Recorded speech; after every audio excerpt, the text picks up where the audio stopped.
Теперь, если мы пока не приступили, я хотел бы несколько комментариев и вопросов, Александр Георгиевич, к вам. Потому что вокруг этой темы много было разговоров, в общественности мы встречались и так далее. Я в первую очередь хочу выразить категорическое несогласие с тем, что подавляющая часть нашего народа, которая не согласна с передачей в собственность Пицунской дачи, является антироссийской и тем более управляется там прогрузинскими деятельностями. Такую риторику, такой подход вообще категорически внедрять в общественное сознание нельзя. Этого просто не надо делать. И, кстати, в этом смысле нулевая реакция власти на заявление, отдельные заявления посла Российской Федерации, отдельных политиков из Москвы о том, что землю мы будем там покупать, продавать. Отсутствие вот этой реакции, это вот показательно. Это первое. Значит. Теперь второе. Александр Георгиевич, я хочу вас спросить, что значит, если мы не отдадим дачу, Россия не будет выполнять взятые на себя обязательства, не будут выплачиваться пенсии, уберутся отсюда военные базы. Кто вам это сказал? Вы что, хотите на весь мир заявить, что Россия ненадежный партнер? Она не выполняет свои обязательства в рамках договоров, что ли? Или что с ней нельзя иметь дело с великой державой?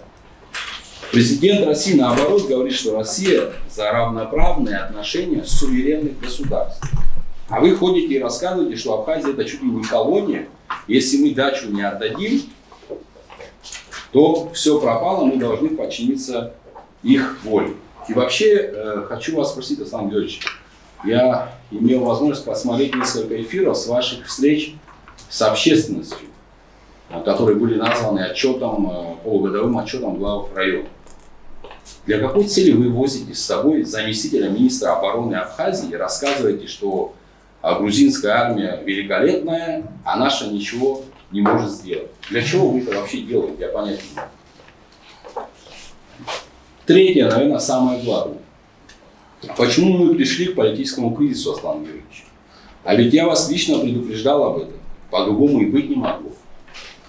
Когда вы на выборах открыто торгуя должностями, как на рынке, это не мои слова, это слова бывшего депутата Топалова.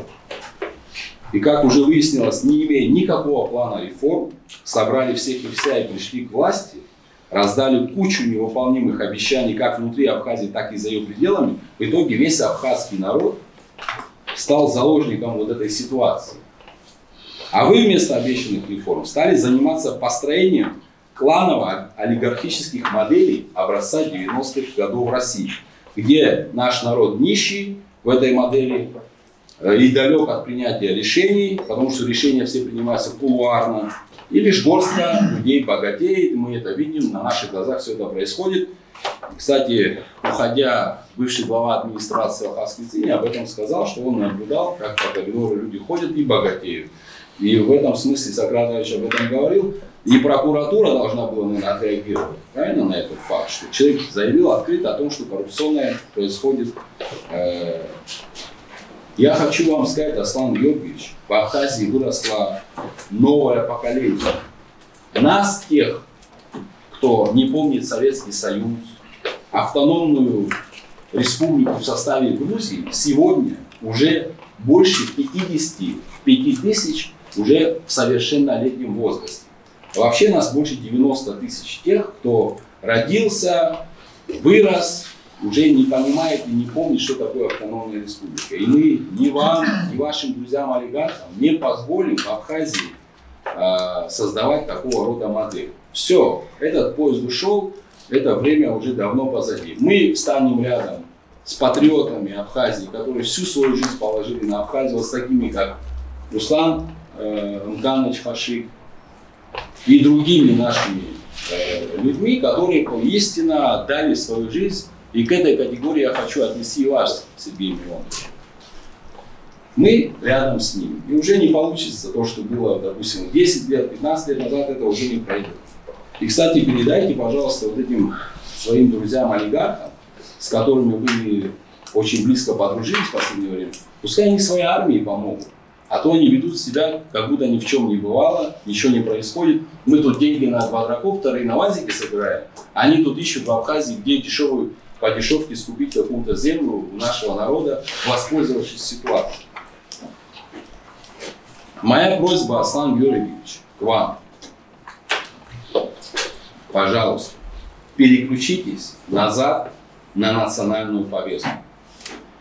И я даю вам слово, я лично, мы все станем рядом с вами.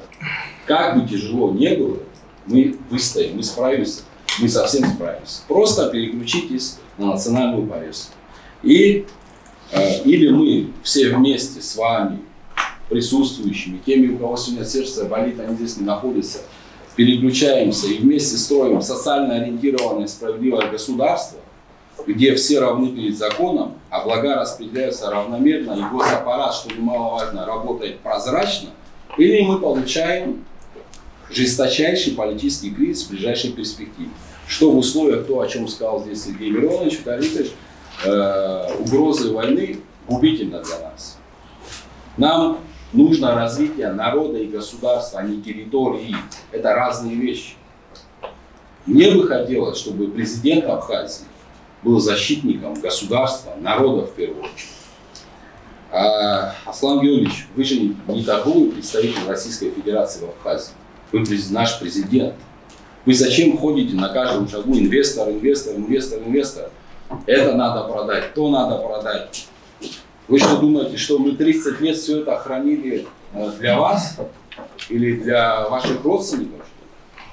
Или мы не могли найти маклера или клиента, кому продать Абхазию? Мы это хранили в условиях тяжелейшей блокады для будущих поколений, для нашего народа. Ничего сегодня у нас не получилось восстановить Совмин, там, железнодорожный вокзал. Ничего.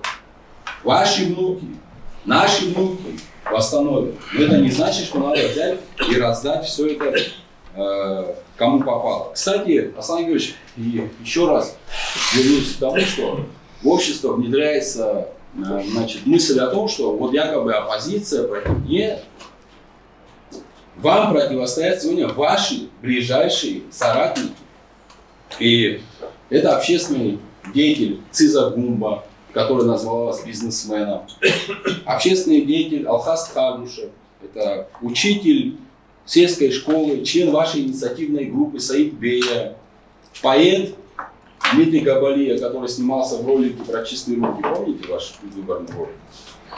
Бывший глава администрации президента, я уже говорил, Алхас Пицини, который, уходя, сказал, что процветает коррупция в коридорах власти. Историки, ученые, ветераны, ваши бывшие коллеги из 6-го созыва.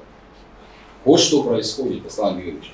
И голос всех этих людей вам необходимо услышать. Теперь, что касается Пицунской дачи, я завершаю. 11 лет при 3 президентах этот вопрос не поднимали, и вдруг вы инкогнито решили его провести. Вы с чего взяли, Аслан Георгиевич, что у вас среди народа авторитета больше, чем у Багапша, Анкваба, Хадимба вместе взятых? Вы с чего взяли, что вы можете проводить ревизию соглашений Владислава Григорьевича? Не знаю, кто вам это посоветовал, но его надо, наверное, уволить немедленно, потому что большая ошибка. Кстати, о Владиславе. Вы зачем вводите людей в заблуждение, критикуя первого президента? Дескать, он подписал соглашение, которое позволяло передать третьим лицам в аренду, а мы типа этого не допустили. Так вы допустили гораздо хуже, Аслан Георгиевич. Вы как коммерсант должны хорошо понимать разницу между арендой и собственностью. Неужели это такие сложные материи? Ключевая разница в том, что соглашение 1995 года, подписанное при Владиславе Григорьевиче, определяет, что Пицунская дача – это собственность народа Абхазии. А то соглашение, которое вы подписали и лежит на ратификации, лишает народа Абхазии права собственности на эту дачу. Что тут непонятно? Потом вы говорите о том, что на встрече с Владимиром Владимировичем Путиным он этот вопрос поднял. Аслан Георгиевич, эта встреча была в ноябре 2020 года. С того времени Третья мировая война уже началась, повестка в мире давно поменялась. вы встретитесь еще раз, вы сами увидите, что это далеко от повестки сегодняшней российской власти. Зачем ссылаться на встречу, которая 2 года тому назад прошла? Поэтому я хочу еще вот что сказать, уважаемые присутствующие. Если я подготовил совсем небольшую справочку, Писюнская дача — это не единичный элемент сдачи национальных интересов. Подписано инкогнито ряд документов, которые сужают наш суверенитет, лишают будущие поколения возможностей. Вот, например, план гармонизации законодательства Республики Абхазия с законодательством Российской Федерации. Короткая справка. Пункт 8. Абхазия взяла на себя по этому плану, который вы подписали, принятие законов, дающих особые привилегии российским инвесторам в части процедур регистрации по месту жительства, проживания, ведения предпринимательской деятельности работникам компаний с российским капиталом. Пункт 11.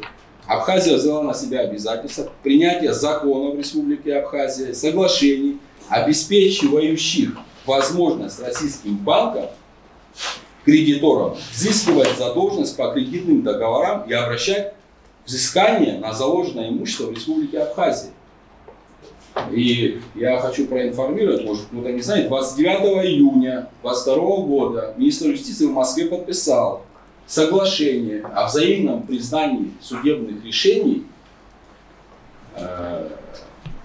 между Россией и Абхазией по экономическим делам. Что это значит, расшифрую. Российские банки-кредиторы или некие партнеры, инвесторы или ваши друзья-олигархи завтра имеют какой-то спор с нашими местными предпринимателями, они обращаются в суд города Москвы, выигрывают этот суд, и это решение должно быть здесь реализовано. Я почему об этом соглашении говорю? При мне, когда я работал, мы это соглашение тоже вытаскивали. Мы его завернули в конверт, заклеили, отправили обратно. Потому что есть ряд не только там с точки зрения стратегии, есть технические вещи, которые препятствуют реализации этого соглашения. Мы физически не сможем реализовать это соглашение. Что в итоге получится? Вот Роман Герия, которого вы сегодня позвали на встречу, вот, в 5 часов, вот у него был конфликт по этому трубзаводу. Завтра господин Панов подаст в суд в Москве, выиграет этот суд, и Абхазия будет обязана отнять этот завод у Романа Герия и отдать. Обратно невозможно, если Герия подаст, у него конфликт будет на Руси, решение Абхазского суда, это соглашение на Руси, я не знаю, что такое, Руслан Григорьевич. Теперь третье. Дорожная карта по энергетике. Подписана 12 июля 2021 года в Москве. Тоже, кстати, это все инкогнито делается.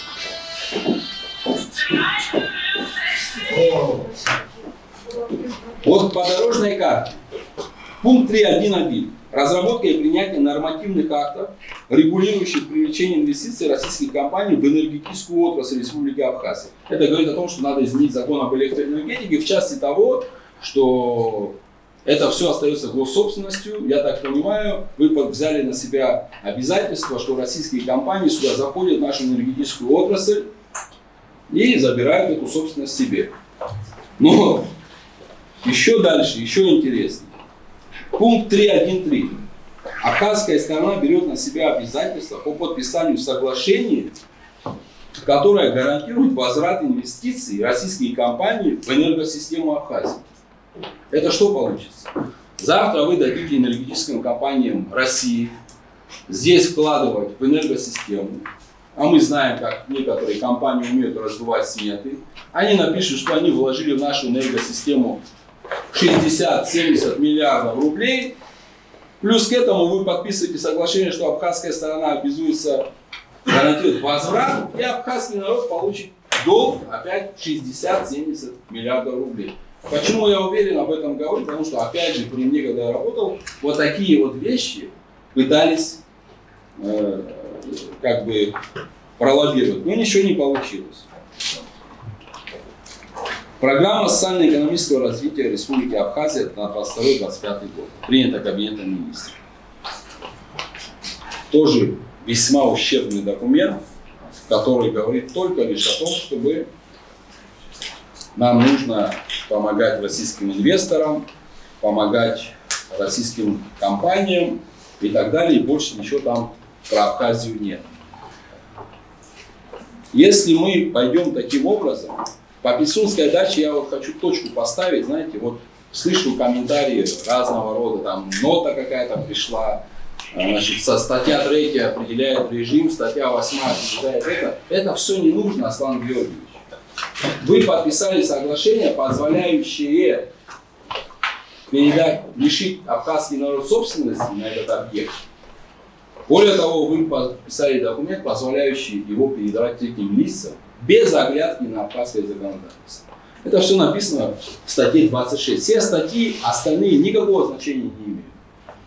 Прекращение действия настоящего соглашения не повлечет за собой прекращение права собственности, возникающего в Российской Федерации в соответствии с настоящим соглашением на объект, в том числе на все движимое и недвижимое имущество, входившее в объект на момент его передачи, а также возведенное на территории земельных участков и участка акватории моря после их передачи. Все. Зачем нам рассказывать про перечень статей, которые там наверху? Соглашение будет расторгнуто в любой момент по их инициативе.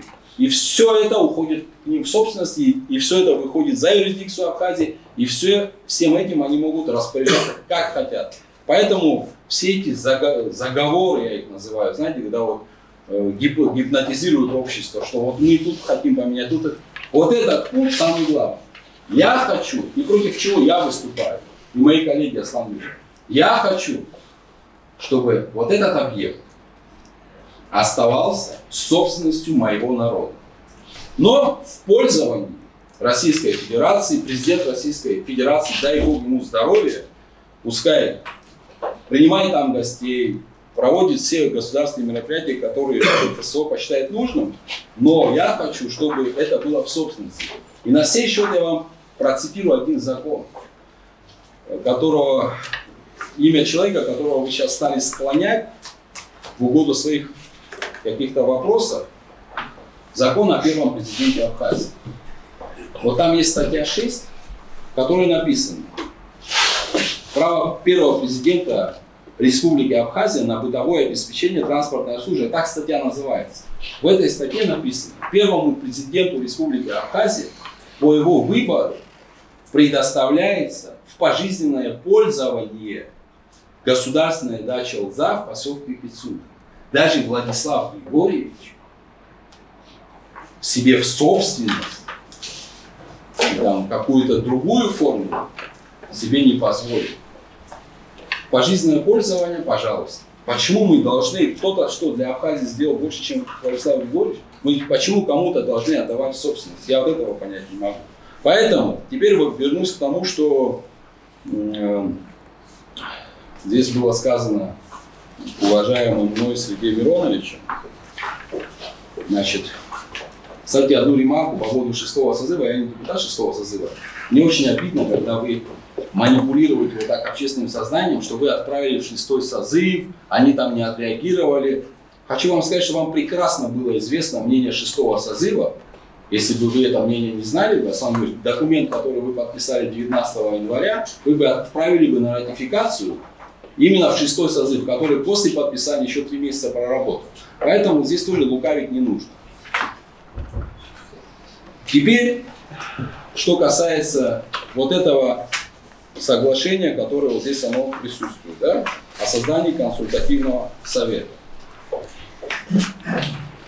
Я этот вопрос обсудил со всеми своими коллегами. Вот это соглашение я готов и подписать вот сейчас. Вот я его и подписываю.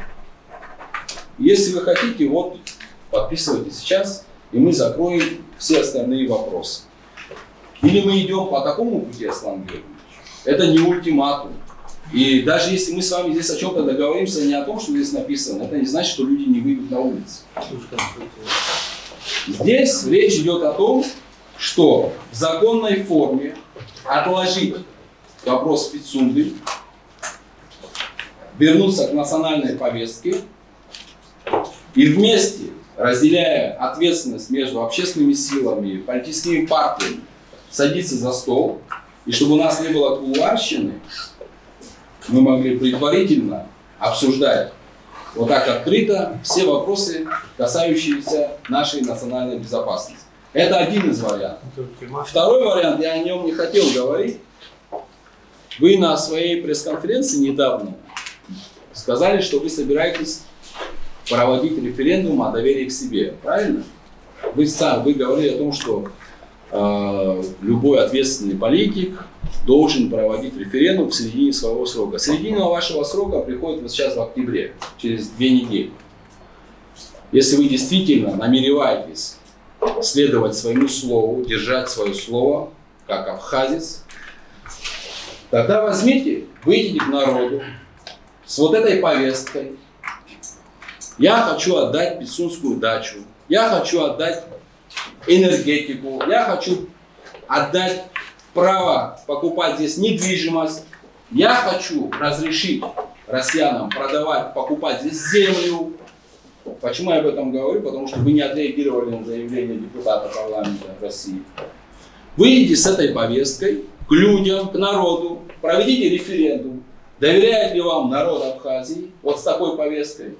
Если большинство нашего народа скажет, мы за то, чтобы распродавать Абхазию по частям, ну что мы можем сделать? Мы подчинимся воле народа, Аслан Георгиевич. Поэтому здесь я много чего не сказал. Я не хочу переходить на личность. Мне есть очень много чего сказать. Но вы избранный президент. За вас проголосовало большое количество людей. С вами пришли уважаемые люди. Мы их всех уважаем. И тех, кто за вас голосовал. Поэтому мы переходим сегодня на более такие другие плоскости. Еще раз говорю, Аслан Ильич, я вас прошу. Давайте вернемся к национальной повестке. У меня, как и у вас, есть тоже информация. В Российской Федерации ни у кого ничего не горит по этой даче. Нет такого вопроса. В ноябре 2020 года уже давно это все ушло. Сейчас в повестке этого нет. Давайте хотя бы, пока горы снегом не закроют, это такое кодовое название, да, временного периода, мы отложим этот вопрос, займемся мобилизацией, займемся подготовкой к возможной атаке со стороны Грузии. Я не говорю, что она будет, но если даже 0,1% вероятности существует, надо быть готовым. Не будет, слава Богу, очень хорошо, но зато мы будем готовы. И сядем за один стол. Мы все готовы вам в этом помочь. Если надо, я с вами тоже поеду в Москву. В конце концов, мы же с вами не только на парад можем ездить. Поехали в администрацию президента. Вместе, рядом с нами, я вот там открыто скажу. Если вы там, вы будете хорошим, я буду плохим, ничего страшного. Мы выстоим вместе. Повернитесь к своему народу, мы вас поддержим. Нет так. Вас уверяю, здесь что было сказано, соглашение. Мы что угодно вот здесь с вами можем договориться. Это не значит, что люди от этого успокоятся. Я не могу успокоить ваших сторонников бывших, которые называют вас бизнесменом, то, что вы продаете родину. Спасибо.